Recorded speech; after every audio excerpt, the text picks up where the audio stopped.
রাজশাহী মোহনপুর উপজেলায় মস্তকবিহীন লাশ উদ্ধার। রাজশাহী প্রতিনিধির পাঠানো তথ্যচিত্রে থাকছে বিস্তারিত। রাজশাহীতে তানোর উপজেলা সীমান্তবর্তী মোহনপুর উপজেলায় ঘাসিগ্রাম ইউনিয়নের তুলসীক্ষেত্র বিলে মস্তকবিহীন লাশ উদ্ধার করা হয়।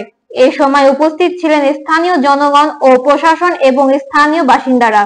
রাজশাহীর মোহনপুরে সইপাড়া হইতে তানোর সড়কে সাবেক সংসদ আইন উদ্দিনের পুকুর থেকে পূর্ব পাশে বক্স কালভার্টের দক্ষিণ পাশের বিলকুমারী বিলের ডোবায় মস্তকবিহীন লাশ পাওয়া যায়।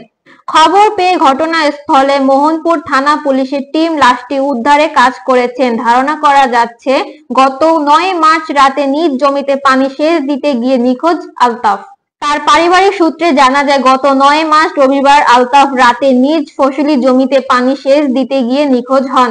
গতকাল ১৬ মার্চ সকাল আনুমানিক ১১টা ৩০ মিনিটে মস্তকবিহীন লাশ উদ্ধার কাজ সম্পন্ন করেন মোহনপুর থানা পুলিশ।